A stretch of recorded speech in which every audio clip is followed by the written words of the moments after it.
Motivo de gran alegría estar de regreso en la iglesia, hermanos. El día de ayer, millones de personas en el mundo siguieron detalle a detalle la transmisión de la coronación del rey Carlos. Hace un rato felicitaba a nuestros hermanos canadienses porque ya tienen un nuevo rey. Y la ceremonia fue una ceremonia desde el punto de vista meramente protocolario, hermosa, llena de gloria y esplendor y majestad. Y ahí podíamos ver a Carlos sentado en el trono. Sin embargo, con toda su gloria y con toda la pompa y con todo el esplendor, la realidad es que el rey Carlos va a morir. Y el rey Carlos tendrá un reinado efímero. Pero nosotros los cristianos tenemos un rey, el rey Jesús, cuyo reinado es eterno, que se sienta en el trono del cielo, coronado de gloria y de honra y majestad, reinando soberano sobre todo el universo. Y el Rey Jesús nos dio a su pueblo, nos dio el regalo del libro de Apocalipsis, nos dio este libro para animarnos a perseverar, nos dio este libro para que usted y yo, creyentes en Cristo Jesús, podamos vivir fielmente en este mundo y podamos perseverar en nuestra fe y lealtad a Cristo Jesús, a pesar de el sufrimiento y la tribulación y las tentaciones y aún las persecuciones que podemos enfrentar en este mundo. Y cómo nuestro Rey Jesús nos anima. Nuestro Rey Jesús nos anima dándonos una palabra de seguridad. No, Jesús no nos promete que la vida cristiana ha de ser fácil, no nos promete una vida libre de preocupaciones y libre de tentaciones y libre de tribulaciones y libre de sufrimientos, pero nuestro Rey Jesús nos promete y nos da la seguridad de que a pesar de todos los sufrimientos que nosotros podamos enfrentar, aquellos que son llamados y elegidos y fieles son más que vencedores en Cristo Jesús. Y nuestro Señor Jesús nos da la seguridad de que a pesar de que en este mundo haya sufrimientos para nosotros, y a pesar de que la iglesia pueda ser grandemente perseguida, a pesar de todos los problemas y las vicisitudes detrás de las escenas de la historia, nuestro Señor Jesús reina sobre el trono del universo. Y Él está pacientemente ejecutando su plan para la historia, su plan para el mundo y particularmente su plan para su iglesia. Pero nuestro Rey Jesús, en y a través de este libro, nos ha dado otro regalo. El regalo de una visión correcta del mundo. Técnicamente una cosmovisión. Y Jesús nos da en este libro una perspectiva celestial de lo que ocurre en la tierra, una interpretación celestial de los sucesos que nosotros atestiguamos en este mundo. Y además nuestro Señor, a través del libro de Apocalipsis, nos permite acceso a realidades que nuestros ojos físicos no pueden ver. Y nos muestra qué es lo que está detrás, o lo que está debajo de lo que experimentamos y particularmente de los sufrimientos que la iglesia enfrenta. Y esto se hace bastante claro cuando consideramos vamos a llamarle así, la macroestructura del libro de Apocalipsis. Vaya, el libro de Apocalipsis puede ser dividido, como he dicho, en muchas formas, puede ser bosquejado de manera diferente. Yo les he sugerido una muy sencilla. Apocalipsis tiene un prólogo, tiene un epílogo y 4 visiones principales en medio del prólogo y del epílogo. Por cierto, nosotros estamos ya en la tercera visión principal. Estamos a una de terminar el libro de Apocalipsis. Pero también, como Hendriksen nos sugiere, podemos ver 2 grandes divisiones en el libro de Apocalipsis. Capítulo 1 al capítulo 11, ahí vemos los conflictos que la iglesia enfrenta en la tierra. Pero a partir del capítulo 12 y hasta el final del libro, podemos ver el conflicto espiritual más profundo. Es decir, a partir del capítulo 12 se nos presentan, podemos nosotros conocer, identificar, ver a aquellos que están detrás de lo que la iglesia sufre.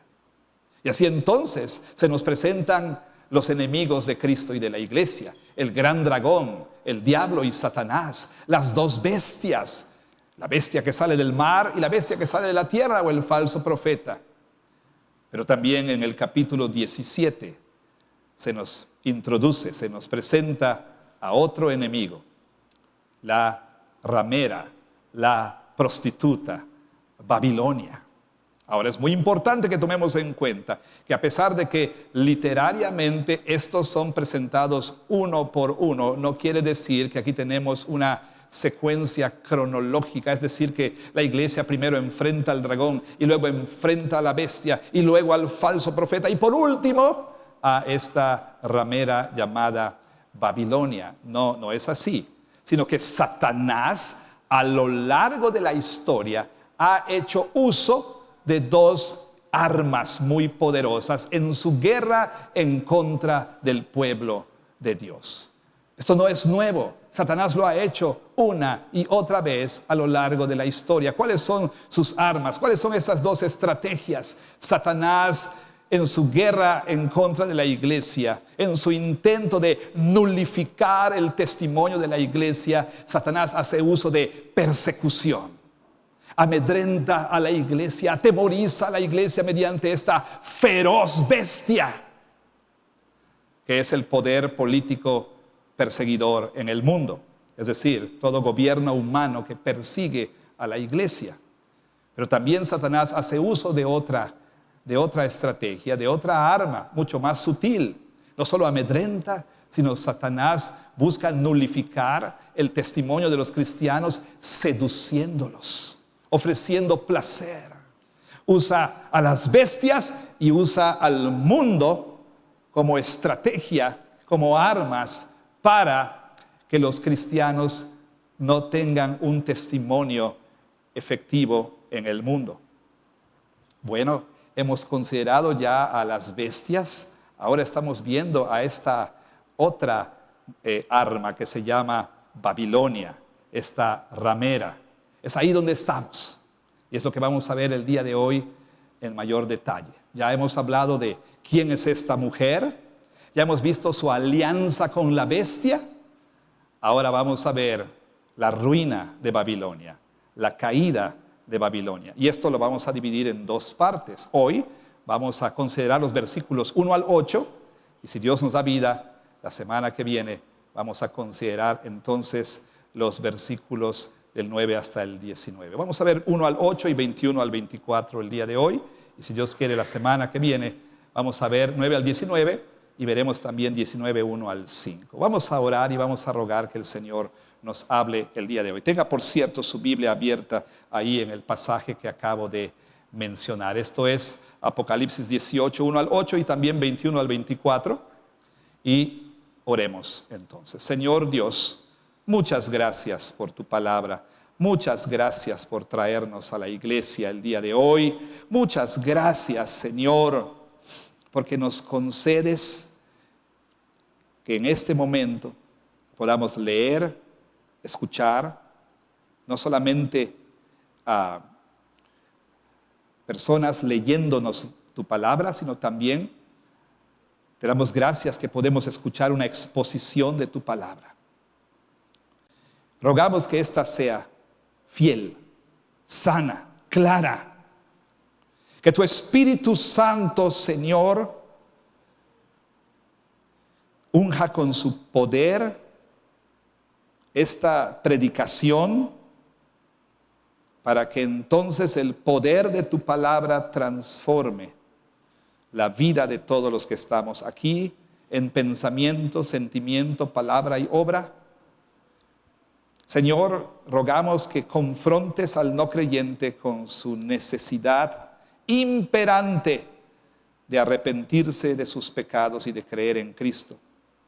Pero llames al creyente vacilante, al creyente que es, como todos nosotros, pronto, presto a abandonar al Dios que amamos, al creyente que está cayendo bajo el embrujo de Babilonia. Rogamos, Señor, que tú le llames de vuelta, que escuche tu llamado este día y salga de Babilonia, Señor.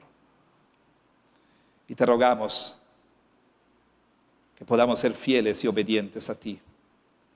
En el nombre de Jesús. Amén. Amén.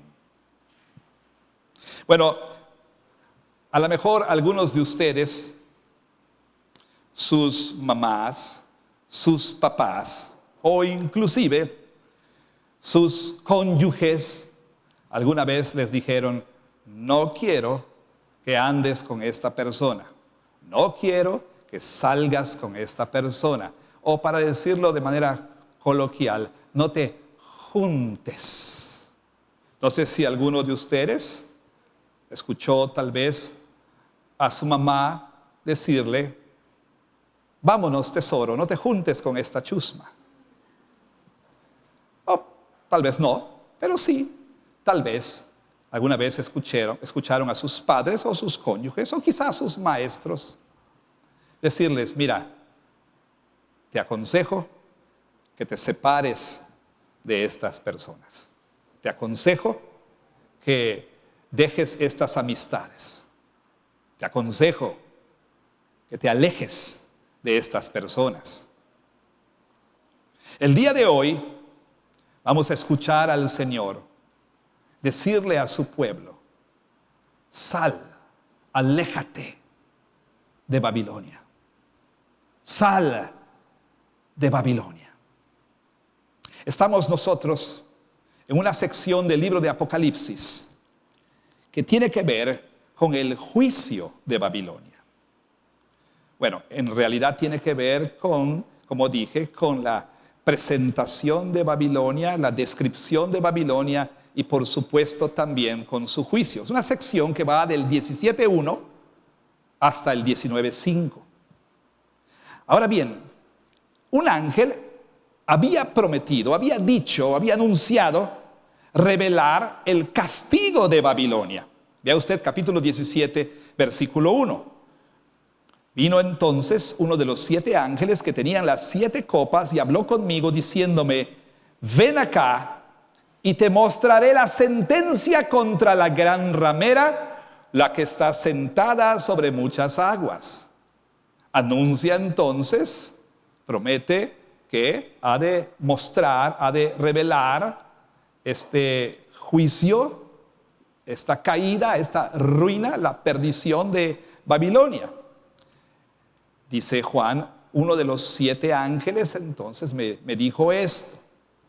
Y sin embargo, en lugar de presentar el juicio de Babilonia, el ángel procede a dar una descripción de esta mujer, una descripción de la bestia sobre la cual la mujer se sienta, y también nos habla de esta alianza que la bestia tiene con la mujer, la cual es una alianza temporal. A final de cuentas, el capítulo 17 nos dice que la bestia termina traicionando a la mujer y la destruye. Nos muestra también cómo los reinos del mundo le dan su lealtad a la bestia e intentan, la necedad de las necedades, es decir, pelear contra el Cordero. Y nosotros vimos que Juan nos dice en Apocalipsis 17:14, pero el Cordero los vencerá, porque Él es el Rey de Reyes y Señor de Señores, y los que están con Él son llamados y elegidos y fieles. Así entonces, antes de describir la ruina de Babilonia como lo ha anunciado, el ángel nos habla de todo esto. No es sino hasta el capítulo 18 que entonces podemos ya ver la descripción de la ruina, de la caída, de la perdición, de la destrucción, del juicio de Babilonia. Usted pudiera decir que el capítulo 18 es una especie de expansión de lo que ha dicho el ángel en el capítulo 17, versículo 1. Ahora, este juicio en contra de Babilonia ya había sido anunciado antes del capítulo 17. Por ejemplo, en el capítulo 14, versículo 8, otro ángel le siguió diciendo: ha caído Babilonia, la gran ciudad, porque ha hecho beber a todas las naciones del vino del furor de su fornicación. Lo mismo en capítulo 16, versículo 19, donde leemos: y la gran ciudad fue dividida en 3 partes. Aquí se habla de hecho de la caída de Babilonia y la razón por la cual ella cae. Y entonces, por supuesto, en el capítulo 17, versículo 1, capítulo 16, 17, versículo 16, hasta que finalmente tenemos una descripción más detallada de la caída de Babilonia. Ahora, permítame decirle nada más brevemente algo acerca de la estructura del capítulo 18. De nueva cuenta, diferentes autores, diferentes comentaristas, diferentes eruditos tienen su manera de bosquejar los capítulos o los pasajes o secciones de la Biblia, pero le ofrezco esta división sencilla. Lo que tenemos en primer lugar en el capítulo 18 es el anuncio de la caída de Babilonia en los versículos 1 al 3. Enseguida tenemos el mandato de Dios a su pueblo, el mandato al pueblo de Dios. ¿Qué mandato? De salir de Babilonia, versículos 4 al 8.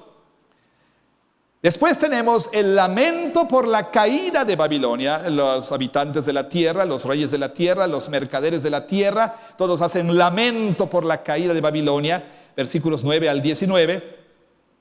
Enseguida tenemos en el versículo 20, o sea, versículos 9 al 19, luego tenemos en el versículo 20 el llamado, otro llamado al pueblo de Dios a regocijarse por la caída de Babilonia. Eso es en el versículo 20.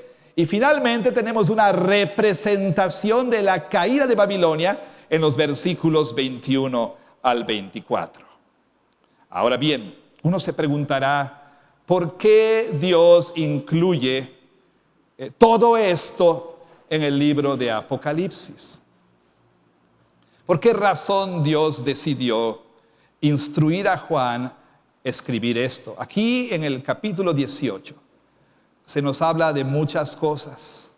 Sin embargo, creo que el mensaje central, sí es cierto, hay diferentes mensajes, diferentes lecciones espirituales, diferentes principios, etcétera, pero estoy convencido que el mensaje central del capítulo 18, tanto para la audiencia original de Juan, para esas 7 iglesias representativas de Asia Menor, como para la iglesia a lo largo del tiempo y para nuestra iglesia, la iglesia Jesús, en este día, estoy convencido de que el mensaje central se encuentra en el versículo 4 del capítulo 18. Y oí otra voz del cielo que decía: salgan de ella, pueblo mío, para que no sean partícipes de sus pecados, ni reciban parte de sus plagas.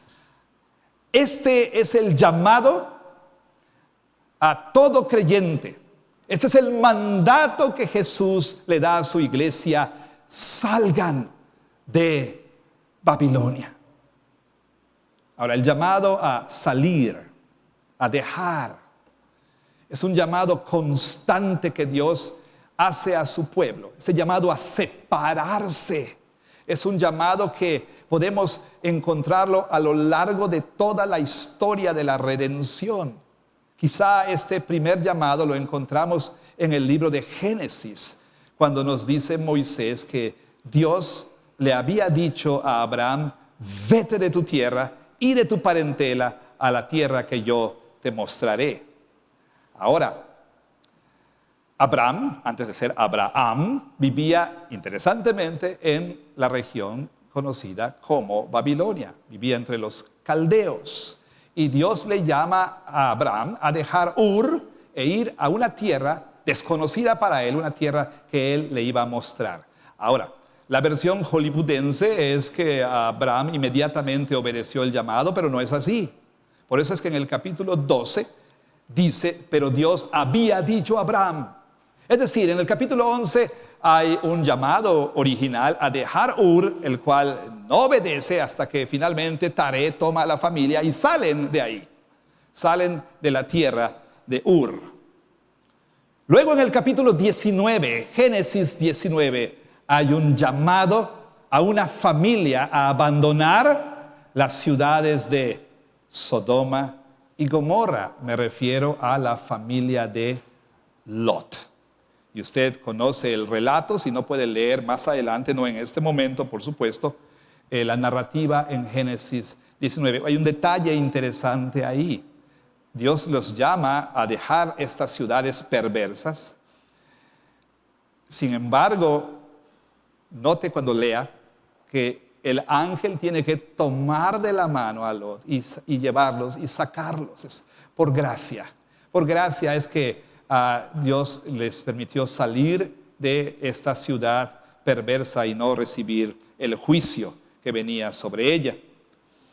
Más adelante en Éxodo 6, aunque no encontramos explícitamente el llamado a Israel, sal de Egipto, pero tenemos esta narrativa en la que podemos ver cómo Dios efectivamente estaba llamando a su pueblo a salir de Egipto, en lo que se conoce como el Éxodo.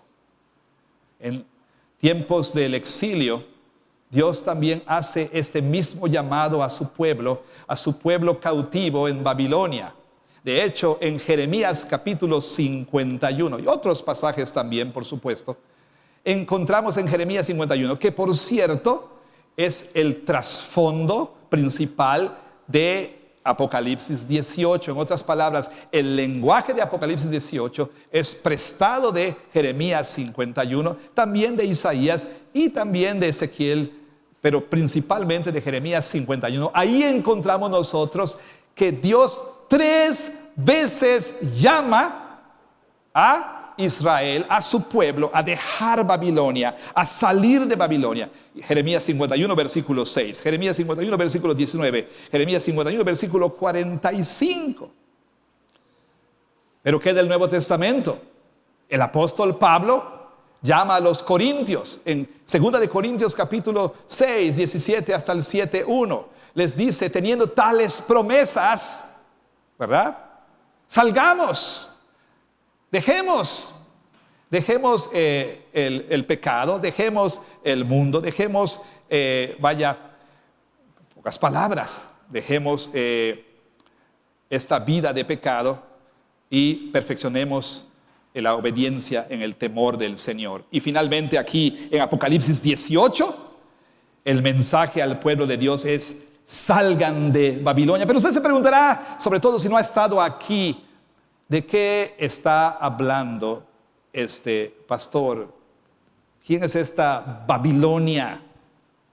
Bueno, Babilonia no ha de entenderse en términos geopolíticos meramente, sino como el doctor Kistemaker dice, Babilonia no está confinada a esa ciudad en la riviera,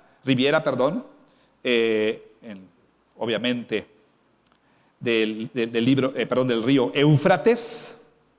Tampoco está confinada a Roma, probablemente Roma, la capital del Imperio Romano, pues fue Babilonia en tiempos de los lectores de Juan, de los lectores originales. Pero como Kistemaker dice, Babilonia es la capital del mundo entero, es el centro de un reino universal de oscuridad, es un símbolo del mundo entero que es hostil a Dios, que es hostil a Cristo, que está en rebelión en contra de Cristo. En otras palabras, Babilonia es un símbolo para el sistema caído de pensamiento, de valores, de comportamientos, de prioridades, de creencias, de filosofías, de estilos de vida que son contrarios a lo que Dios enseña en su palabra. Es el mundo en rebelión en contra de Dios. O sea, Babilonia es un símbolo para el mundo, no en un sentido geográfico, sino en un sentido ético, moral y espiritual. Eso es Babilonia. Y Babilonia, por supuesto, se ha manifestado físicamente en la historia a través de ciudades e imperios que han dominado el mundo entero. En tiempos de Juan, Roma, la capital del imperio romano, era Babilonia. De hecho, Pedro en su primera carta, capítulo 5, explícitamente llama a Roma Babilonia. Para esos lectores originales, la ciudad de Roma, con su esplendor y su gloria y sus riquezas y sus placeres y su poderío, era, por supuesto, la fuente principal de seducción para los cristianos y para, obviamente, toda la gente. Pero Babilonia ha sido Egipto. Babilonia ha sido también Babilonia literal, y ha sido Jerusalén, y ha sido, bueno, pudiéramos mencionar muchos imperios y reinos y ciudades en la historia del mundo. Últimamente, como le dije, Babilonia es un símbolo para mundanalidad en el sentido ético, en el sentido moral y, por supuesto, espiritual. Y entonces a los creyentes se les dice: salgan de Babilonia. Dios les llama a salir de Babilonia. Le llama a usted a salir de Babilonia. Me llama a mí a dejar Babilonia. Y uno entonces se preguntará: ¿qué significa salir de Babilonia? Es lo que vamos a ver en un momento más. Le recuerdo, por favor, que en Apocalipsis, una vez más, Babilonia es el símbolo para el mundo y para su propia seguridad, ya sea económica, social o política. Hermanos, recuerden que Apocalipsis comunica verdades a través de símbolos, comunica su mensaje a través de símbolos. Y en este caso, Babilonia es representada por una prostituta atractiva, seductora, y también es presentada como una ciudad poderosa sobre la tierra. Entonces, Babilonia es un símbolo para la mundanalidad. Ahora, siempre la tentación será encontrar nuestra seguridad en Babilonia, en el mundo, en el sentido terrenal, moral, ético y espiritual. La tentación para los cristianos también es la misma. Vemos a los no cristianos encontrando aparentemente placer y diversión y florecimiento y economía y lo que usted quiera. Y entonces también nosotros somos tentados a encontrar nuestra seguridad aquí en la tierra. Y sin embargo, nuestro texto es muy enfático en decirnos que Babilonia, con toda su gloria, con todo su esplendor, con todo su poderío y vaya, con todos los placeres que ésta ofrece, Babilonia será destruida. Babilonia caerá.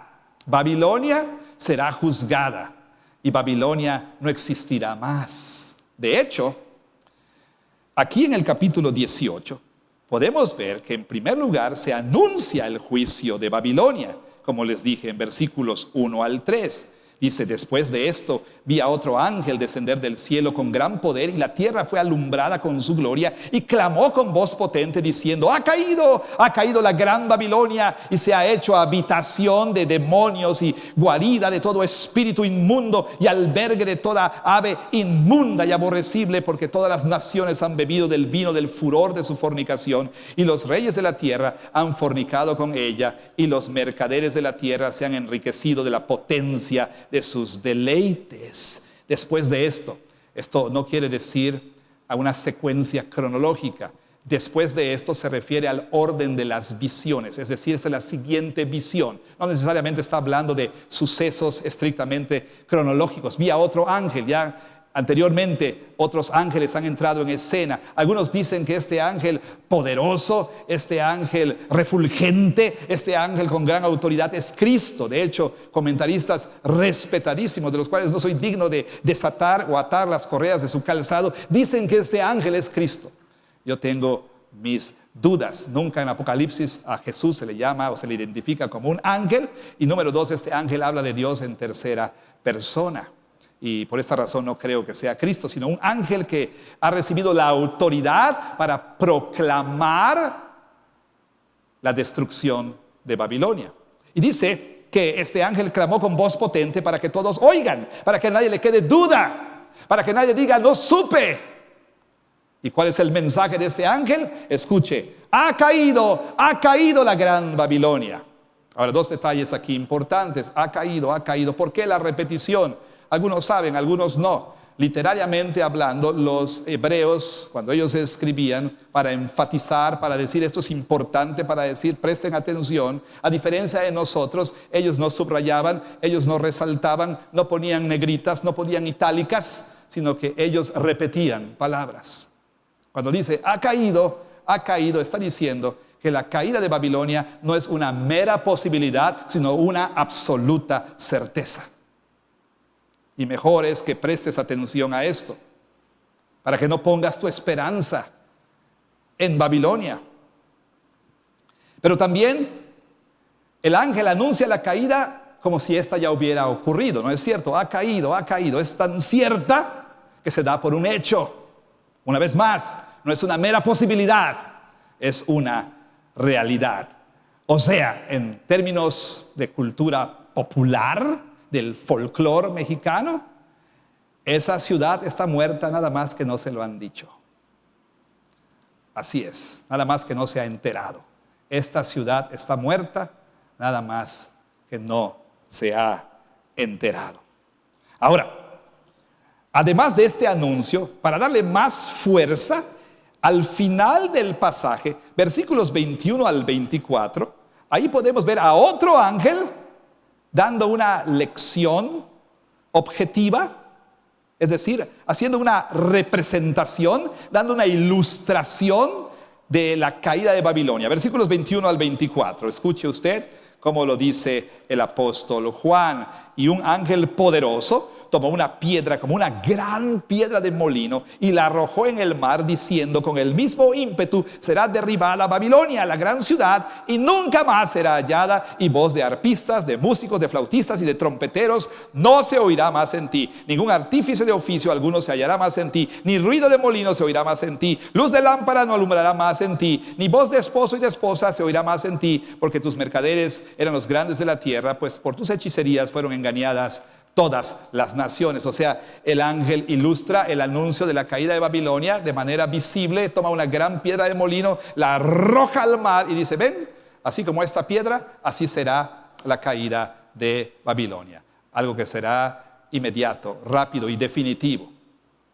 La idea de la piedra del molino ahí en el fondo del mar es que es imposible que Babilonia resurja, que Babilonia se levante. Su caída es definitiva. Entonces, los creyentes, a los creyentes se les dice: Babilonia ha de caer, Babilonia va a ser destruida, por tanto sal de ella, sal de Babilonia. Se nos llama a separarnos de Babilonia. Y brevemente entonces veremos qué significa salir de Babilonia.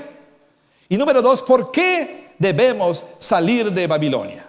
Obviamente ya hemos hecho alusión al por qué, pero estos son los 2 puntos principales. ¿Qué significa salir de Babilonia?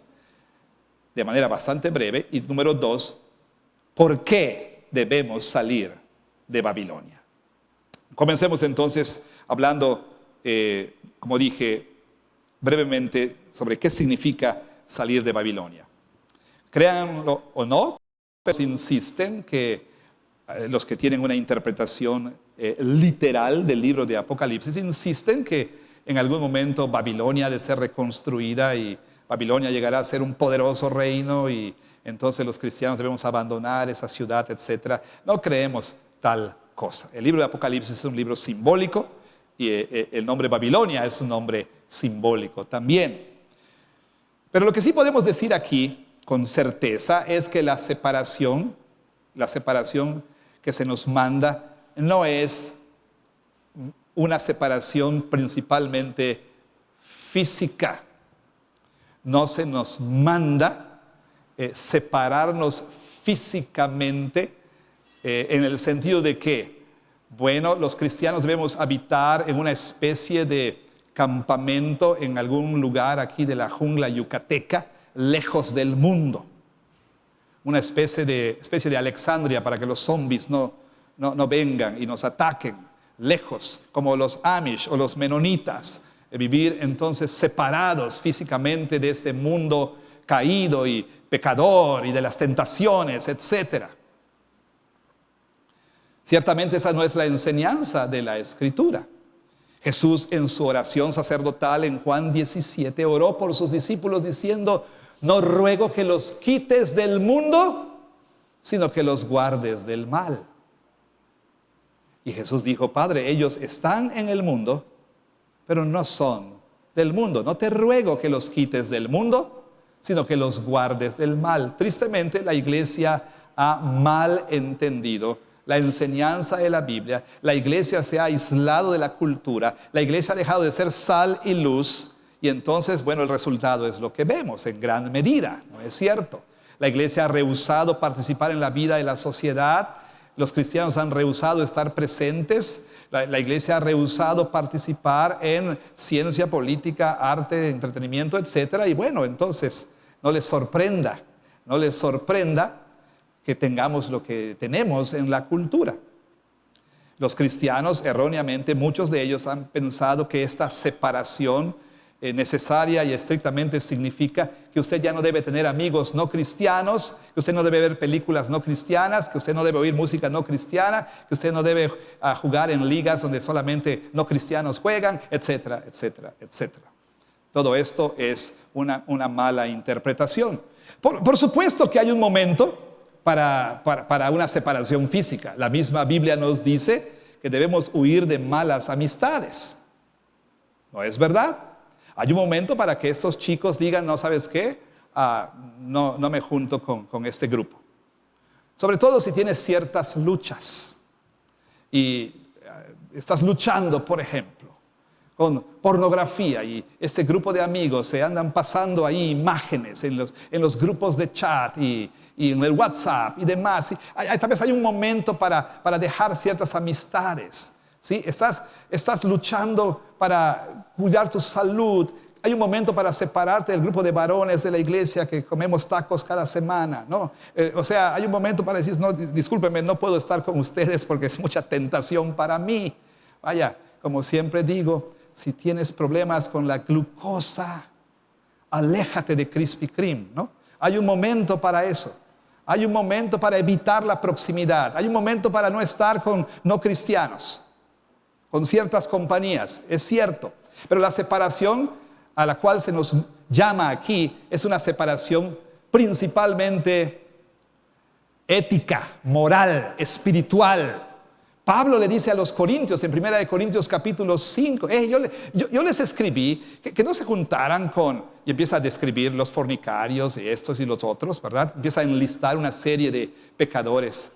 Sí, pero ustedes me malentendieron, dice Pablo. Yo no les escribí que no se junten con estas personas, o sea, que no tengan contacto y que para nada ustedes tengan algo que ver con esas personas. De lo contrario, Pablo dice, tendrían que comprar un boleto en el próximo viaje de SpaceX para poder alejarse de este mundo. Es imposible que nos separemos físicamente de los paganos. La separación es una separación ética. En otras palabras, aquí nos va a decir en un momento más qué significa esta separación, ¿sí? Cuando nos habla de las razones por las cuales debemos separarnos.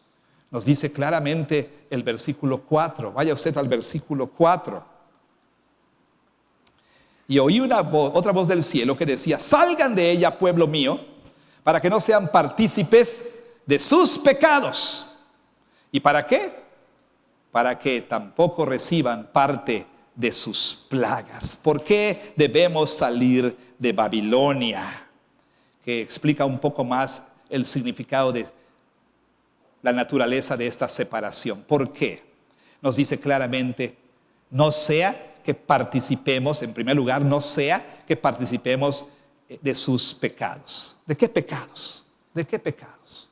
Bueno, Bill lo explica así. Greg Bill lo explica así. No Bill Stovall, sino Greg Bill lo explica así.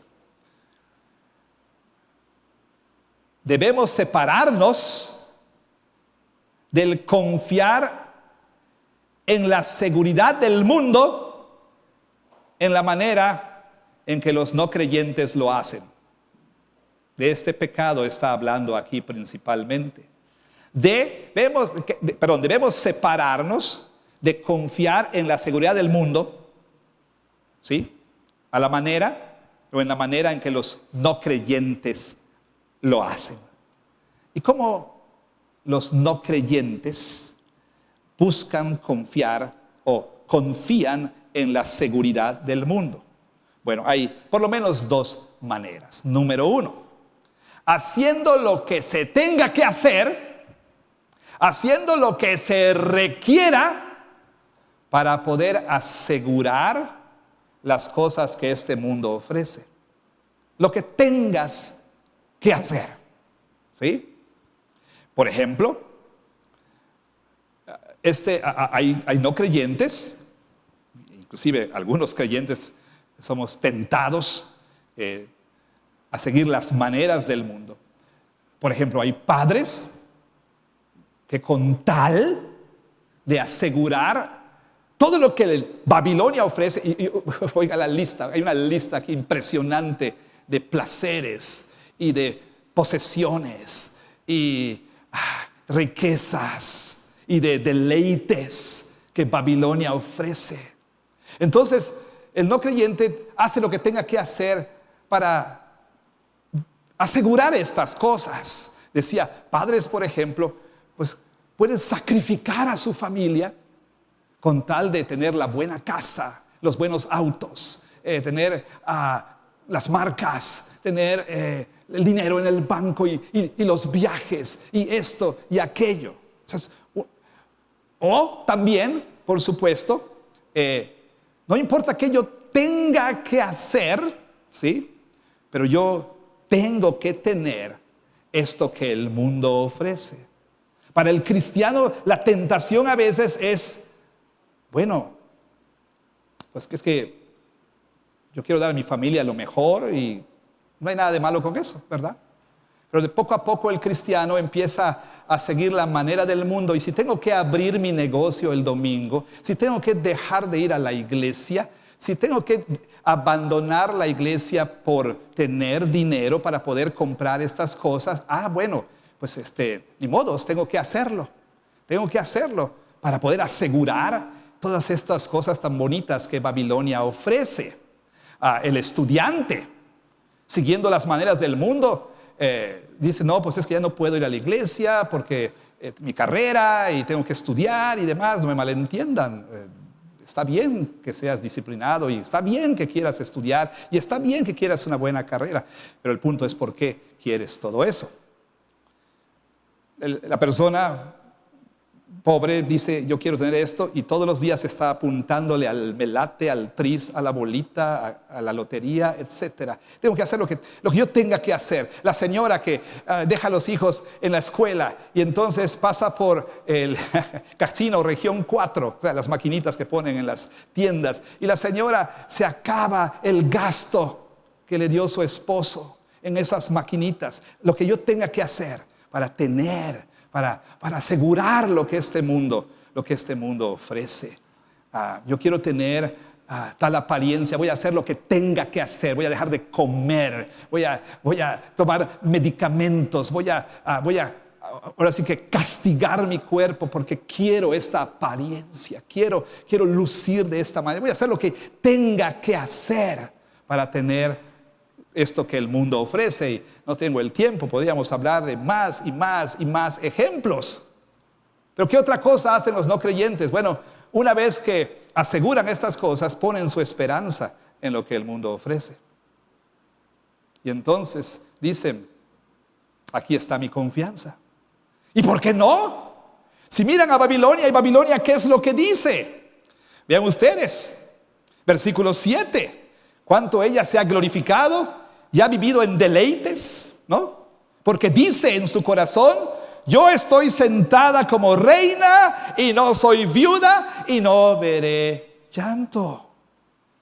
O sea, Babilonia se presenta entonces como una reina llena de gloria y esplendor. Y decimos entonces, bueno, yo quiero eso.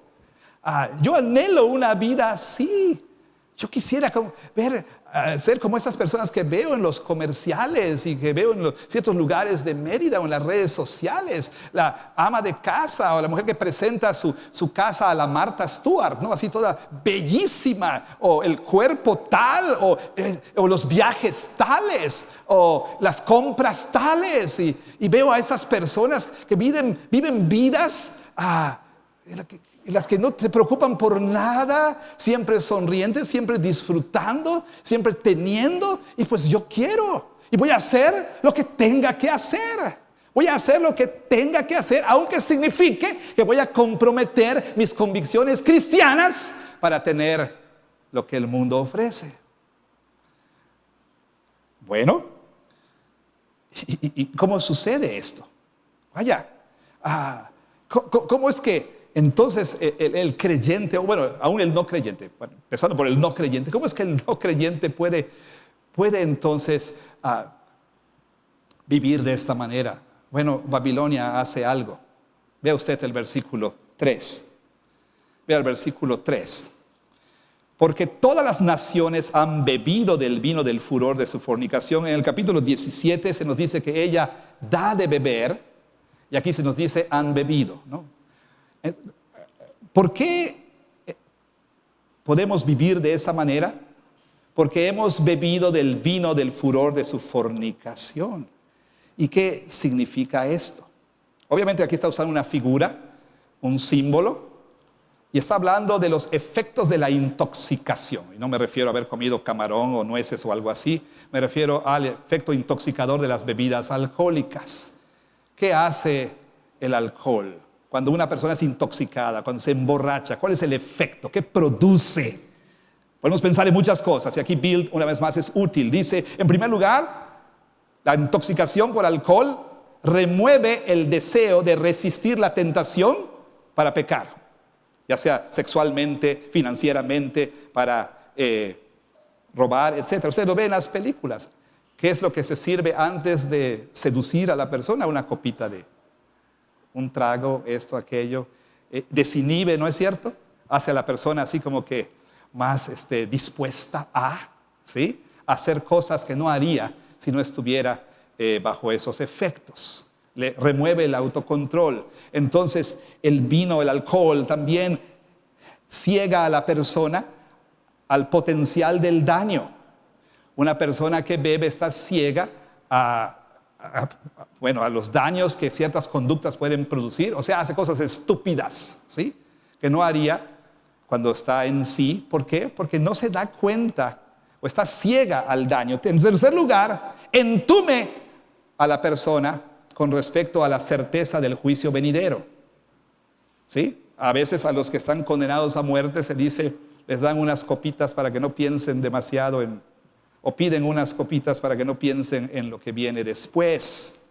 Bueno, aplicando entonces esto a lo que Babilonia hace, ella está sentada, seductora, en la barra ahí del hotel. Innumerables películas presentan esta escena, vestido de noche, seductor, sentada, la pierna cruzada, la copa, ¿no? Esta mujer entonces da de beber a los habitantes de la tierra. Y esto que da de beber tiene un efecto. ¿Por qué? Vea el versículo 23. Cuando se habla de su caída, ¿qué es lo que se dice aquí en el versículo 23? Al final dice, porque dice, por tus hechicerías fueron engañadas todas las naciones. La palabra es farmaquía, de donde viene la palabra fármaco. O sea, ella ha mezclado en su pócima, ¿sí? Diferentes sustancias farmacológicas que entumen, que desinhiben, que ciegan, ¿no? Y entonces todo esto que ella da de beber embruja, arroja un embrujo, y las personas entonces caen precisamente bajo ese embrujo. ¿Cómo se aplica a Babilonia? Número 1, recuerden ustedes esos 3 efectos. Remueve el deseo de resistir la influencia de Babilonia. Vamos bebiendo poco a poco. Y entonces, poco a poco también, este deseo de resistir va minimizándose. Número 2, nos ciega a la inseguridad del mundo y nos ciega al hecho de que la verdadera seguridad solamente se encuentra en Dios.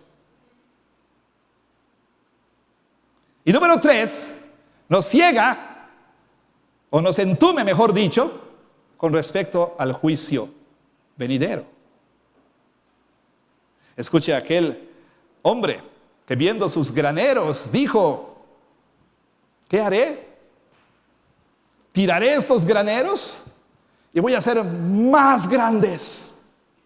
Alma, gózate, bebe, regocíjate, muchos años tienes por delante.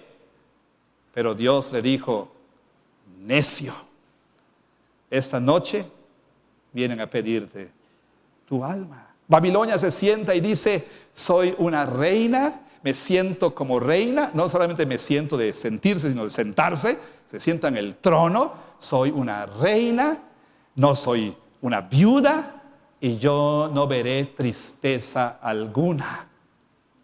O como Santiago dice, la necedad de decir el día de mañana será exactamente como el día de hoy. Y entonces Babilonia nos ciega, o nos entume a esta realidad del juicio venidero. Oímos que se habla del infierno y decimos, a veces escuchamos predicaciones del horror del infierno y estamos entumidos porque hemos bebido del cáliz de Babilonia. ¿Y cómo bebemos de ese cáliz de Babilonia? Bueno, hay muchas maneras y pudiéramos decir muchas cosas. ¿Cómo nos intoxicamos? A través de amigos no cristianos. Empezamos a oír en términos de los salmos, del Salmo 1. Empezamos a oír el consejo de los malos. Deja la mujer de asistir a la reunión de mujeres de la iglesia, se empieza a rodear más de sus amigas no cristianas, y entonces empieza a escuchar la conversación de las amigas no cristianas, empieza poco a poco a absorber los valores, las prioridades, las ideas de sus amigas no cristianas. Por supuesto, las redes sociales, los influencers, la televisión, las películas. Hora tras hora, día tras día, bebemos y bebemos del cáliz de Babilonia. Una y otra vez, el cristiano pasando horas en sus redes sociales sin un solo minuto en la escritura, bebiendo del cáliz de Babilonia, llegando a desear esta vida. Yo quiero ser como mis amigas no cristianas, que a sus 16 años la familia carga con el novio a todos lados y no le dicen nada, y yo quiero ser como ellas. Aquí en la iglesia me prohíben, pero yo quiero ser así. ¿Por qué no puedo ser así? Ellas son felices. Ellas disfrutan el novio por todos lados. ¿Que por qué no es cristiano?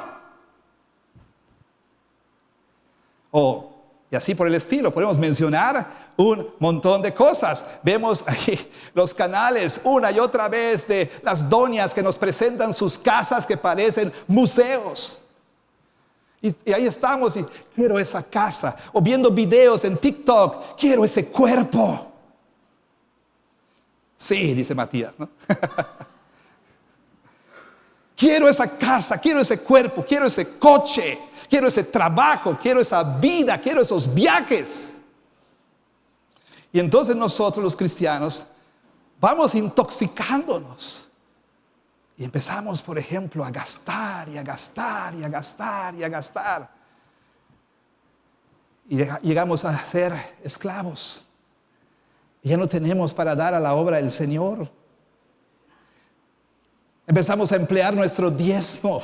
Empleamos a lo que podíamos dar para misiones, lo que podíamos dar a la gente que necesita, porque hemos caído bajo el embrujo de Babilonia. Porque todos los días nos da de beber de su cáliz. Sal de ella. Hay otra razón. ¿Qué pasa si no lo haces? Vean el versículo 4 una vez más. Para que no recibas parte de sus plagas. No te engañes. Con todo su esplendor y toda su gloria, Babilonia ha de caer. Aparentemente Babilonia vive como una reina y dice: no soy viuda, no tengo necesidad, yo no tendré ningún llanto. Babilonia luce gloriosa, esplendorosa, pero la palabra de Dios dice que Dios se acuerda de cada uno de sus pecados. Qué contraste, ¿no? ¿No es cierto? En el nuevo pacto se nos promete que Dios dice exactamente que: y no me acordaré, les daré un nuevo corazón y ¿qué? Perdonaré sus pecados y no me acordaré de sus pecados. Pero escuche esto, no creyente, Dios se acuerda de cada uno de sus pecados. Dios va a recordar cada uno. Usted no se acuerda del mal pensamiento, de la mala palabra, de la mala acción, de la mala actitud, etcétera. Pero Dios se acuerda de cada uno de nuestros pecados. Y aquí dice que Dios le dará a ella el justo pago. Y aquí leemos que Dios dice: a ver, denle el doble. La palabra original no quiere decir que la castiguen 2 veces. ¿Ok? No, o sea, no es como las mamás yucatecas: te caes del árbol, de encima te pego. No, o sea, no se trata de que le va a dar doble castigo, sino la palabra quiere decir: te voy a dar el duplicado, te voy a dar el equivalente, o sea, lo que mereces, porque tú has dicho: yo no tengo necesidad de nada, tengo todo, soy una reina, no necesito de Dios. Por esta razón Dios te va a reducir ¿a qué? A habitación de demonios. La ciudad gloriosa, esplendorosa, llena de placeres y riquezas, reducida ¿a qué? A habitación de demonios y de alimañas y de cosas viles y ruines. Así va a acabar Babilonia. ¿No has visto videos en YouTube de celebridades que en alguna época vivían vidas de lujos desmedidos, cuerpazos atractivos y demás? ¿Has visto esos videos en los que muestran que tal celebridad de antaño, deportista, actor, modelo, etcétera, ahora está en la calle borracho, sucio, maloliente, como pordiosero? Así va a acabar. Y lo que es más, la ironía es esta: le llevó a Babilonia años llegar a ser esta gran ciudad gloriosa, llena de esplendor. Y 2, 3 veces se dice aquí: su ruina vendrá en una hora. ¿Quiere decir en una hora literal? No, instantáneamente. Puedes haber dejado a tu familia para tener las cosas buenas, nice, ¿sí? Puedes haber tú dejado la iglesia y demás, y poco a poco trabajado, y hasta enfermo, ¿no? Y hasta lastimado, y trabajar, y trabajar, y trabajar. Y entonces te mueres de un infarto en un segundo. Y no solamente te mueres de un infarto, sino que vas al infierno. Vas al infierno. Ese cuerpo que te lo costó tanto dinero, tanto esfuerzo. Ni diezmabas porque hay que pagar el gym, ¿no? Ni ibas a la iglesia porque hay que ir a hacer ejercicio. Ese cuerpo te detectan cáncer, leucemia, y se acabó. Se acabó. Entonces, obviamente nos llama el Señor a salir, a separarnos, a dejar de poner nuestra confianza en Babilonia, porque esta será destruida y todos aquellos que han puesto su confianza en ella serán destruidas con ella también. El llamado entonces es dejar la falsa seguridad de este mundo y encontrar nuestra seguridad en nuestro Señor Jesús y en Él solamente. En Apocalipsis tenemos contrastes. O estás bajo el señorío de una bestia, de la bestia, o bajo el señorío del Cordero. O buscas a la mujer seductora, placentera, cautivante y mesmerizante que se llama Babilonia, o a la mujer que es la novia radiante de Cristo. Hay una ciudad gloriosa aquí en la tierra, la cual es efímera y temporal, o hay una ciudad que es eterna. El cristiano entonces, en contraste al no cristiano, debería hacer todo lo que esté a su alcance, todo lo que tenga que hacer para asegurar estar en esa ciudad. ¿Me refiero a salvación por obras? No, pero me refiero a que por obediencia y fe al Señor, nosotros hagamos lo que dice el escritor de Hebreos. Vaya usted, por favor, al capítulo 13 de Hebreos un momento y escuche lo que dice el autor aquí.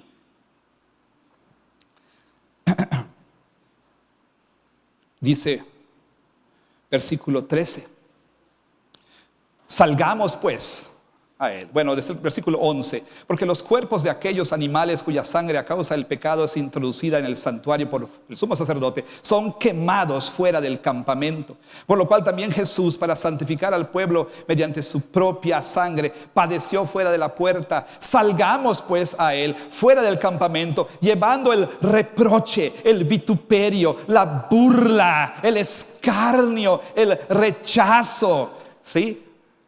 Estemos dispuestos a dejar la ciudad terrenal, la ciudad del hombre, aunque esto represente pérdida en sentido terrenal, aunque represente pérdida de un trabajo, el cual sabes que sí te va a producir mucho dinero, pero que en tu corazón sabes te va a alejar de Dios. ¿Es malo progresar? No. ¿Es malo tener mucho dinero? No. ¿Es malo tener un buen trabajo? No. Pero cuando esto empieza a alejarte de Dios, sí.